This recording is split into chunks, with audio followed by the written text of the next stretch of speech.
Hello friends, इस video में हम डीएलएड फर्स्ट सेमेस्टर मैथ की यूनिट 11 पढ़ेंगे। यूनिट 11 में क्या क्या टॉपिक है, इसमें है पटरी तथा प्रकार की सहायता से 60 डिग्री, 90 डिग्री एवं 120 डिग्री का कोण बनाना। तो ये फर्स्ट सेमेस्टर गणित की यूनिट 11 है और इसमें हमें पटरी और प्रकार की सहायता से 60 डिग्री, 90 डिग्री और 120 डिग्री के कोण बनाने सीखने हैं। तो सबसे पहले हम देखेंगे, सबसे पहले बनाएंगे हम 60 डिग्री का कोण पटरी और प्रकार की सहायता से कैसे बनाते हैं। तो चलिए सीखते हैं। तो यहाँ पे हम लिख लेते हैं 60 डिग्री का कोण बनाना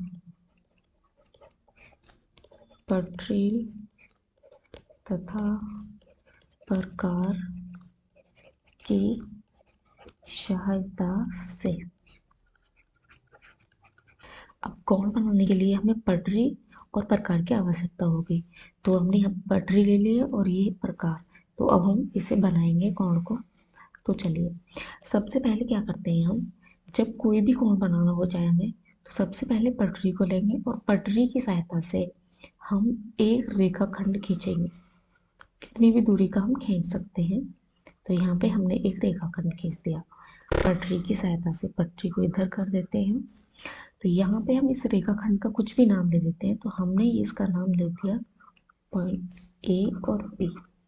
तो ये ए और बी रेखाखंड हो गया। अब क्या करेंगे, अब लेंगे प्रकार में पेंसिल लगाएंगे। फिर क्या करेंगे, प्रकार और पेंसिल की कोई भी दूरी ले लेंगे हम, लेकिन वो दूरी सेम रहनी चाहिए, फिर बदलनी नहीं चाहिए। जैसे यहाँ पे हमने 8 सेंटीमीटर लिए पर प्रकार और पेंसिल की जो दूरी है, तो इसको लेके फिर क्या करेंगे, सबसे पहले पॉइंट ए को केंद्र मानकर हम किसी भी कितना भी बड़ा चाप बना देंगे। तो पॉइंट ए को हमने केंद्र माना।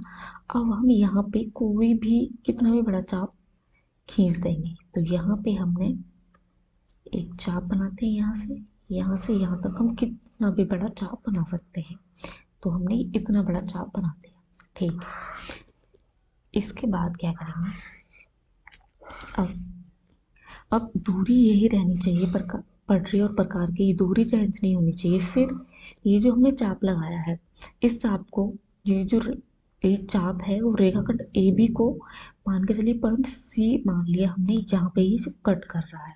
फिर इसी पॉइंट पर हम प्रकार को रखेंगे। फिर प्रकार के नोक को फिर इसी पॉइंट पर रखकर दूरी वही रहनी चाहिए। फिर हम ये जो चाप लगाया है हमने, इसी चाप पर हम और चाप लगा देंगे। तो हमने यहाँ पे एक चाप लगा दिया। तो इस चाप को जो भी जिस पॉइंट पे कट कर रहा है, मान लिया हमने ये पॉइंट सी मान लिया। तो यहाँ ये वाला जो चाप है वो इस वाले चाप को, बड़े वाले चाप को पॉइंट डी पर कट कर रहा है। तो जब हम एक बार कट करते हैं, ऐसे उतनी ही दूरी रहनी चाहिए, तो हमें 60 डिग्री का एंगल प्राप्त हो जाता है। फिर हम क्या करेंगे, पॉइंट ए और पॉइंट डी जो आया है चाप का कटान बिंदु, इसको हम पटरी की सहायता से एक रेखाखंड खींच देंगे। यहाँ पे पॉइंट ए और पॉइंट डी को मिला देंगे। तो यहाँ पे पॉइंट और ए और पॉइंट डी को मिलाते हैं। तो ऐसे रखेंगे पटरी, और यहाँ पे पटरी में भी हमें दिख जाएगा 60 डिग्री का कोण। तो यहाँ पे हम करते हैं इसे, यहाँ पे इसको इधर करते हैं। पॉइंट ए से और पॉइंट डी को हम मिलाते हैं। तो यहाँ पे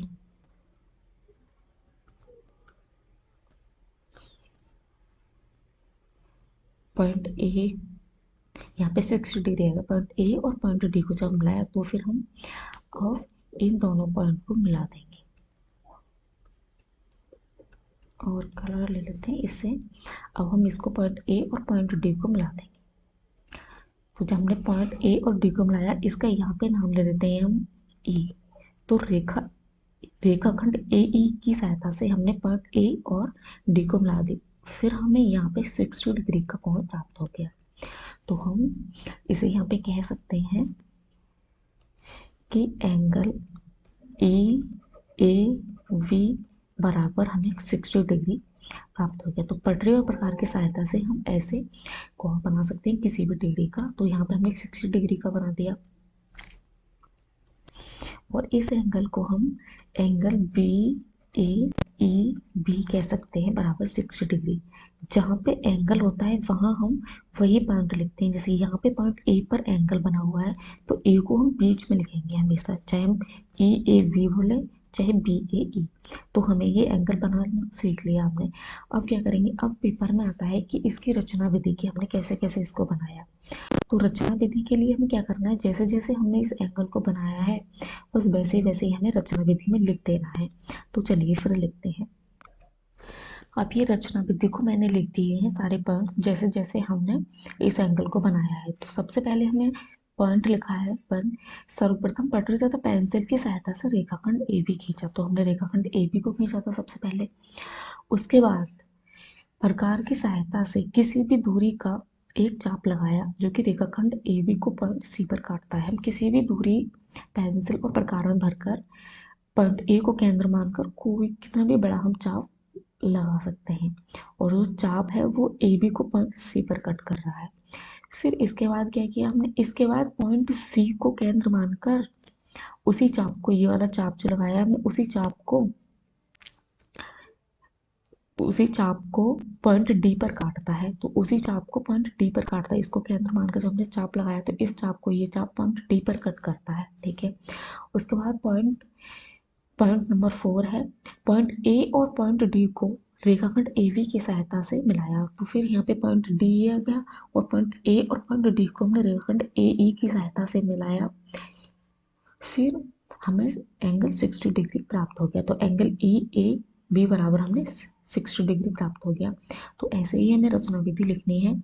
जब हम रचना विधि को लिखेंगे तभी हमें 2 नंबर मिलेंगे, क्योंकि ये क्वेश्चन 2 नंबर का आता है। अब ये तो हो गया 60 डिग्री का कोण बनाना, हमने सीख लिया। अब हम देखेंगे नेक्स्ट। नेक्स्ट है 90 डिग्री का कोण बनाना। लेकिन 90 डिग्री के कोण बनाने से पहले हम 120 डिग्री का बनाना सीखेंगे, फिर उसके बाद 90 डिग्री का। तो चलिए फिर बनाते हैं 90 डिग्री का कोण। तो अब हम यहाँ पे सीखेंगे पटरी तथा प्रकार की सहायता से 120 डिग्री का कोण बनाना। 90 डिग्री का हम इसके बाद देखेंगे। तो यहाँ पे सबसे पहले हमें किसकी जरूरत पड़ेगी, पटरी और प्रकार की। तो अब हम यहाँ पे पटरी भी ले लिए और यहाँ पे प्रकार भी। अब क्या करेंगे, तो सबसे पहले हमारा वही काम होता है, कोई भी कोण बनाना हो पटरी तथा प्रकार की सहायता से। तो सबसे पहले पटरी की सहायता से हम एक रेखाखंड खींचेंगे। तो हमने यहाँ पे किसी भी दूरी का हम रेखाखंड खींच सकते हैं। तो हमने यहाँ पे एक रेखाखंड खींचा, इसको हम नाम दे देते हैं ए और बी। तो यहाँ पे पॉइंट ए और यहाँ पे पॉइंट बी। तो ए बी हमने एक रेखाखंड खींचा। उसके बाद क्या करेंगे, प्रकार में कोई भी दूरी भरकर हम सबसे पहले प्रकार की नोक को पॉइंट ए पर रखेंगे, लेकिन दूरी वही रहनी चाहिए लास्ट तक। तो यहाँ पे पॉइंट ए पर हमने प्रकार की नोक रखी और अब हम रेखाखंड ए बी पर एक चाप लगाएंगे। तो हम इस चाप को कितना भी बड़ा लगा सकते हैं। तो यहाँ पे हम एक चाप लगाते हैं, तो ये चाप हम इतना बड़ा लगा देते हैं। ठीक है। तो यहाँ पे हमने चाप लगा दिया ये। अब इसको हटा देते हैं इधर। लेकिन हमें ये पता होना चाहिए कि जैसे 120 डिग्री का जो कोण बनता है वो 90 डिग्री से ज़्यादा होता है। तो हमें पता होना चाहिए कि 90 डिग्री का कोण कितना होता है, ऐसे होता है इतना। तो हमें पता होना चाहिए तभी हम बना पाएंगे। और 60 डिग्री का जो एंगल होता है वो 90 से कम होता है। तो ये कुछ इस टाइप का होता है। तो यहाँ पे हमें चाप इतना बड़ा लगाना है कि हमारा जो कोण बनाएंगे हम 120 डिग्री का या जितनी भी डिग्री का, तो वो इसको इसी चाप में पूरा आ जाए। हमें दोबारा से फिर चाप लगाना नहीं पड़े, लेकिन हम दोबारा भी लगा सकते हैं, बट एक एक बार लगाने से ही हमारा काम हो जाए। तो यहाँ पे हम इतना बड़ा चाप लगा देते हैं क्योंकि हम 120 डिग्री का कोण बना रहे हैं। क्योंकि 120 डिग्री का कोण जो होता है वो 90 डिग्री से ज़्यादा होता है। तो 90 डिग्री का तो कहीं नहीं आएगा, लेकिन 120 डिग्री का इधर आएगा। तो इसलिए हम बड़ा चाप लगाएंगे, सबसे पहले लगा लेंगे। फिर क्या करेंगे, अब दूरी सेम रहनी चाहिए जितनी। अब उसके बाद यही दूरी लेकर अब माना हमने कि जो हमने चाप लगाया वो रेखाखंड ए बी को पॉइंट सी पर कट कर रहा है। तो ये पॉइंट जो है इसको सी पर कट कर रहा है। अब क्या करेंगे, प्रकार की नोक को पॉइंट सी पर रखेंगे। तो पॉइंट सी पर हमने प्रकार के नोक को रखा। अब इस रेखाखंड पर हम चाप लगाएंगे। तो जो हम पहला चाप लगाते हैं वो 60 डिग्री का कोण बनाता है। तो हमने यहाँ पे चाप लगा दिए, तो ये 60 डिग्री का कोण बन गया जो हमने अभी देखा था। अब इसके बाद क्या करेंगे, यहाँ पे हम पॉइंट दे देते हैं डी, कि इस चाप को, ये वाला चाप पॉइंट डी पर कट कर रहा है। अब क्या करेंगे, फिर से प्रकार की नोक को रखेंगे पॉइंट डी पर। पॉइंट डी पर यहाँ पे रखेंगे, पॉइंट डी को केंद्र मानकर फिर से हम इसी चाप पर एक चाप और लगाएंगे। तो हमने पॉइंट डी पर रखा इसको, और अब हम एक चाप और लगाएंगे यहाँ पे। तो हमने एक चाप और लगा दिया। तो ये चाप का कटाव बिंदु, दोनों चापों को इसका नाम दे देते हैं ए। तो यहाँ पे पॉइंट ए पर इसको कट कर रहा है। अब यहाँ से यहाँ पे हमने एक चाप लगाया तो भी 60 डिग्री का कोण प्राप्त हुआ था, लेकिन एक चाप और लगाया तो ये हमें 120 डिग्री का कोण प्राप्त हुआ। 60 डिग्री का ये और 60 डिग्री का ये। आप क्या करेंगे, इसके बाद ये जो पॉइंट ए है और पॉइंट ए को हम पटरी की सहायता से मिला देंगे, फिर हमें 120 डिग्री का एंगल प्राप्त हो जाएगा। तो चलिए, प्रकार को हम यहाँ, पटरी को सॉरी यहाँ पे रखते हैं पॉइंट ए पर और पॉइंट ए पर। तो हम इसको पॉइंट ए और ई को हम मिला देते हैं। तो यहाँ पे हमें 120 डिग्री का कोण प्राप्त हो जाएगा। तो यहाँ पे पटरी में भी 120 डिग्री का कोण आ रहा है, तो हम यहाँ से इसको मिला देंगे और इसका नाम दे देंगे हम यहाँ पे ए ई एफ। तो ए एफ रेखाखंड की सहायता से हमने पॉइंट ए और ई को मिला दिया। फिर उसके बाद हमें 120 डिग्री का कोण प्राप्त हो गया। अब इसके बाद लिखेंगे हम रचना विधि, कैसे कैसे हमने इस कोण को बनाया है। तो यहाँ पे लिखते हैं हम रचना विधि।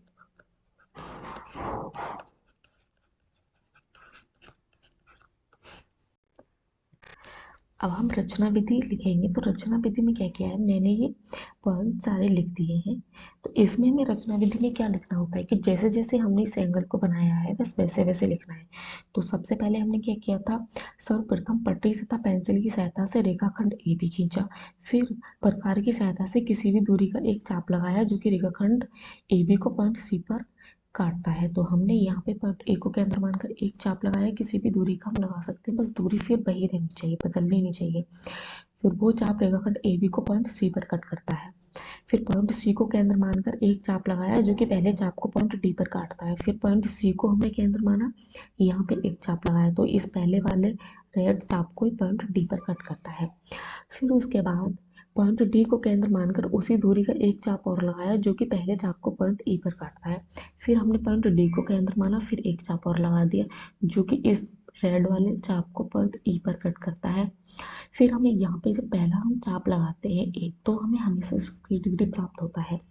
जब हम दूसरा चाप लगाएंगे तो ये 60 का, ये 60 का है, तो 120 डिग्री का हमें कोण प्राप्त हो जाता है। फिर जब पॉइंट ई पर कट किया तो पॉइंट ई को हमने रेखाखंड ए एफ की सहायता से पॉइंट ए और ई को मिला दिया। इसके बाद हमें 120 डिग्री का कोण प्राप्त हो गया। तो ऐसे हम 120 डिग्री का कोण बना देंगे पट्टी तथा प्रकार की सहायता से। अब देखेंगे 90 डिग्री का कोण बनाना। तो चलिए फिर नेक्स्ट पेज पर। तो अब हम पटरी तथा प्रकार की सहायता से 90 डिग्री का कोण बनाना देखेंगे। तो सबसे पहले हमें क्या करना होता है, पटरी की सहायता से हम रेखाखंड ए बी खींचेंगे। तो यहाँ पे पटरी ले ली हमने, तो इसकी सहायता से हम एक रेखाखंड खींच देंगे। तो हमने यहाँ पे रेखाखंड ए बी खींच दिया, ठीक है। उसके बाद क्या करेंगे, यहाँ पे पॉइंट ए और यहाँ पे पॉइंट बी मान लिया। अब प्रकार में कोई भी दूरी भरकर हम, लेकिन बस दूरी एक बार जो हमने भर ली वो चेंज नहीं होनी चाहिए। फिर उसके बाद पॉइंट ए को केंद्र मानकर हम कितना भी बड़ा चाप खींच देंगे। तो यहाँ पे हम चाप लगाते हैं। तो यहाँ पे हमने ये चाप लगा दिया, यहाँ तक हम लगा देते हैं, ठीक है। कहीं तक भी हम लगा सकते हैं। तो यहाँ तक हमने ये चाप लगा दिया पटरी तथा प्रकार की सहायता से। तो अब इसके बाद क्या करेंगे, यहाँ पे हमने एक चाप लगा दिया। अब ये जो चाप है रेखाखंड ए बी को मान के चलिए पॉइंट सी पर कट करता है। हमने ये जो पॉइंट है वो सी मान लिया। उसके बाद क्या करेंगे, प्रकार की नोक को फिर रखेंगे पॉइंट सी पर। पॉइंट सी पर केंद्र मानकर हम फिर से एक चाप लगाएंगे इस वाले चाप पर। तो पॉइंट सी को केंद्र मानकर चलिए एक चाप लगाते हैं। फिर यहाँ पे हम पॉइंट सी को यहाँ पर रखते हैं, पॉइंट सी पर पॉइंट सी को केंद्र मानकर एक चाप और लगाते हैं। तो ये चाप इस वाले चाप को पॉइंट डी पर कट करता है, तो हम इसको पॉइंट डी का नाम दे देते हैं। ठीक है, इसके बाद अब फिर से पॉइंट डी को केंद्र मानकर एक चाप बनाते हैं, क्योंकि जब हम एक चाप लगाते हैं तो हमें 60 डिग्री का कोण प्राप्त होता है, लेकिन हमें चाहिए 90 डिग्री का। तो फिर हम पॉइंट डी को केंद्र मानकर फिर से एक चाप लगाएंगे इसी चाप पर। तो यहाँ पे हम एक चाप और लगा देते हैं। तो हम मान के चलते हैं इस चाप को ये पॉइंट ई पर कट करता है। फिर उसके बाद ये तो 60 डिग्री का हो गया, और ये 60 को हमें, ये तो हो गया 120 डिग्री का, लेकिन हमें चाहिए 90 डिग्री का। तो 90 डिग्री का करने के लिए हम क्या करेंगे, 60 तो ये हो गया, ये पूरा 60 है यहाँ से लेके यहाँ तक, तो हम इसको आधा कर देंगे। इसको आधा करने के लिए हम क्या करेंगे, पॉइंट डी को केंद्र मानकर एक चाप लगाएंगे यहाँ पे, और पॉइंट ई को केंद्र मानकर फिर जहाँ पे इसको ये कट करेगा तो वो आधा कोण हो जाता है। किसी भी कोण का जब हमें आधा करना होता है तो अब यहाँ पे हम एक पॉइंट लगाते हैं, पॉइंट डी को केंद्र मानकर एक चाप लगाते हैं यहाँ पे। तो यहाँ पे हमने एक चाप लगा दिया। ठीक है, अब इसके बाद पॉइंट ई को केंद्र मानकर एक चाप लगाएंगे। तो यहाँ पे रखते हैं पॉइंट ई पर प्रकार को, फिर से हम एक चाप लगाएंगे यहाँ पे। तो जहाँ ये इस चाप को कट करेगा तो वहाँ पे क्या होता है, ये जो कोण है वो आधा हो जाता है, कोई भी कोण। जैसे अगर हमें इसका आधा निकालना है तो क्या करेंगे, पॉइंट सी पर प्रकार को रखेंगे, तो यहाँ पे चाप लगा देंगे और यहाँ पर रखेंगे, फिर से चाप लगाएंगे, तो जहाँ ये कट करेगा तो ये 60 का ये भी आधा हो जाएगा। फिर अब क्या करेंगे, अब हम पटरी की सहायता से पॉइंट ए यहाँ पे मान लेते हैं, ये हो गया पॉइंट एफ। अब पटरी की सहायता से कुछ नहीं करना, हमें पॉइंट ए और पॉइंट एफ को मिला देना है, तो हमें 90 डिग्री का कोण प्राप्त हो जाएगा। तो चलिए मिलाते हैं, पॉइंट ए से पॉइंट एफ को मिलाते हैं। तो पॉइंट ए से एफ को हम मिलाते हैं, तो यहाँ पे हमें 90 डिग्री का कोण प्राप्त हो रहा है। यहाँ पे लिखा हुआ आ रहा है इसमें 90 डिग्री। तो अब हम इसको मिला देते हैं। तो यहाँ से हमने इसको मिला दिया, तो ये हमें 90 डिग्री का कोण प्राप्त हो गया। ये हो गया 90 डिग्री का। अब इसके बाद क्या करेंगे, फिर अब हमें रचना विधि लिखनी है, जैसे जैसे हमने ये बनाया जैसे पहले लिखी। तो इसको अब इसे हटा देते हैं हम। अब इसके बाद लिखते हैं रचना विधि। तो रचना विधि लिखते हैं, यहाँ पे लिख लेते हैं हम रचना विधि। रचना विधि में वही लिखना है जैसे जैसे हमने इस एंगल को बनाया है। अब मैंने यहाँ पे इस रचना विधि को पॉइंट बाय पॉइंट लिख दिया है। तो चलिए देखते हैं, बस वही लिखना है हमने जैसे जैसे हमने इस कोण को बनाया है। तो पॉइंट 1 लिखा, सर्वप्रथम पटरी तथा पेंसिल की सहायता से रेखाखंड ए बी खींचा। तो यहाँ पे हमने सबसे पहले रेखाखंड ए बी को खींचा है। उसके बाद पॉइंट 2 है, उसके बाद प्रकार की सहायता से कोई भी दूरी लेकर एक चाप लगाया जो कि रेखाखंड को पॉइंट सी पर कट करता है। तो यहाँ पे पॉइंट ए को केंद्र मानकर हमने कोई भी दूरी का एक चाप लगाया जो कि रेखाखंड ए बी को पॉइंट सी पर कट करता है। उसके बाद पॉइंट सी को केंद्र मानकर एक चाप लगाया जो कि पहले जो चाप लगाया था हमने उसको पॉइंट डी पर कट करता है, दूरी वही सेम है। फिर उसके बाद पॉइंट डी को केंद्र मानकर एक चाप और लगाया जो कि उसे पहले वाले चाप को पॉइंट ई पर कट करता है। फिर उसके बाद पॉइंट डी तथा ई को क्रमशः केंद्र मानकर एक एक चाप लगाया जो कि दोनों चाप एक दूसरे को पॉइंट एफ पर काटते हैं। तो यहाँ पे ये जो है 60 डिग्री का, लेकिन हमें चाहिए 30 डिग्री, और ये 60 तो इधर है और यहाँ पे 60 में से आधा चाहिए। तो इसको आधा करने के लिए हमने पहले पॉइंट डी को केंद्र मानकर एक चाप लगाया, फिर पॉइंट ई को केंद्र मानकर एक चाप लगाया जो कि दोनों चाप पॉइंट एफ पर कट करते हैं। उसके बाद पॉइंट ए और एफ को मिला दिया। मिलाने के बाद फिर हमें कोण एफ ए बी बराबर 90 डिग्री प्राप्त होगा। तो वही मैंने यहाँ पे लिखा है। उसके बाद पॉइंट ए तथा एफ को रेखाखंड ए एफ की सहायता से पॉइंट ए तथा एफ को मिला दिया, अतः हमें एंगल एफ ए बी बराबर 90 डिग्री प्राप्त हो। तो ये बनता है 90 डिग्री का कोण। और हमने 60 डिग्री का भी देख लिया है और 120 डिग्री का, और ये 90 डिग्री का। तो यहाँ पे यूनिट 11 जो है कंप्लीट होती है।